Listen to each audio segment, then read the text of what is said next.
Hi, my name is Mary Beth Fosbury, and this is my presentation on nuclear bombs. So nuclear weapons, nuclear bombs, what are they? Nuclear weapons are weapons of mass destruction that utilize nuclear energy to create the explosion necessary for the weapon to detonate. The energy that is being released is released one of two ways, either radioactive decay or nuclear reaction. There are two types of nuclear weapons in the world today. One is the hydrogen bomb, and one are atomic bombs. We will get into the difference between these two on the next slide. Ultimately, the damage created by nuclear weapons is drastic and can impact several thousands of people. Ultimately, with enough power, it can affect the whole planet. Moving on to the difference between hydrogen and atomic bombs. First, we're going to look at the atomic bomb. The shape of it looks like a rounded torpedo. Ultimately, what's going to cause this bomb to explode is a chain reaction of fission of the nuclei. Pretty much a neutron is being slammed into this atom, and it causes it to become more unstable than what it already is, and that atom then breaks into smaller atoms and smaller nuclei, and this also causes there to be some leftover neutrons. Those neutrons then will slam into other atoms. This is where you get that chain reaction. Most of the time, the element that is used for this type of reaction is uranium-235.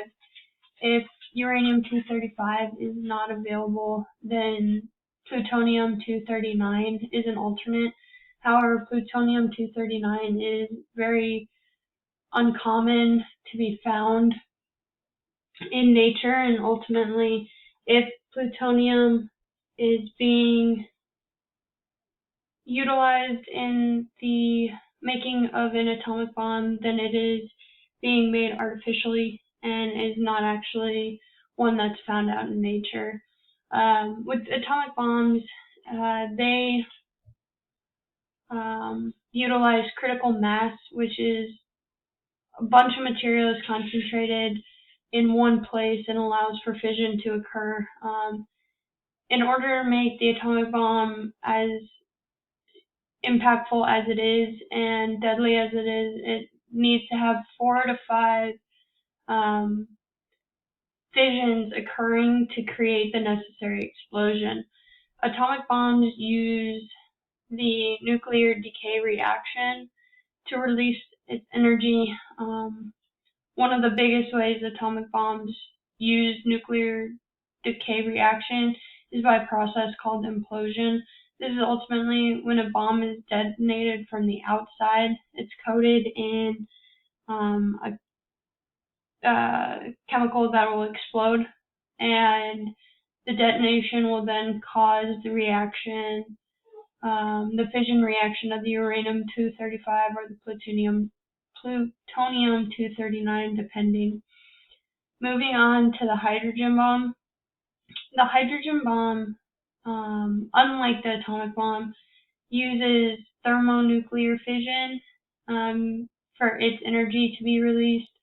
The elements for the thermonuclear fission to occur is deuterium and tritium, and ultimately the most effective substance is lithium hydride.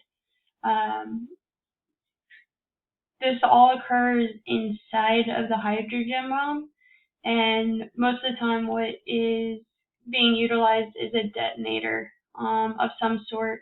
Again, neutrons helping to split up hydrogen, splitting up that hydrogen and causing the unstable to break into smaller nuclei to create the necessary explosion. In the video, I talked about how theoretically there is no limit to the power of a hydrogen bomb. And if someone ultimately knew and wanted to, could impact the whole world with a single hydrogen bomb if the energy was able to manifest. Moving on to nuclear weapons power and how they are rated. They are ultimately measured with TNT equivalent, kilotons, megatons of TNT. Reason for this is that TNT is a well-known explosive throughout the world. The two nuclear weapons that were dropped during World War II, first one being on Hiroshima, this was between 13 and 18 kilotons of TNT, the explosion itself, and then at Nagasaki, 21 kilotons of TNT. So these explosions caused a massive amount of damage. With the damage also comes a secondary effect, which is radiation from nuclear weapons. There are three types of radiation: alpha, beta, and gamma. Alpha doesn't tend to do a lot of harm to humans. It can be deterred by the clothing that we wear, and this is seen several miles away from the detonation site. Beta rays of radiation, this will cause damage, and they are found within several hundred feet of the explosion, and can lead to radiation burns and cataracts for people who are affected by beta rays. And then finally, the most dangerous to humans is gamma rays. Ultimately, the only thing that can really block gamma rays is lead. And gamma rays can cause gene mutation, radiation poisoning, and sickness. It is not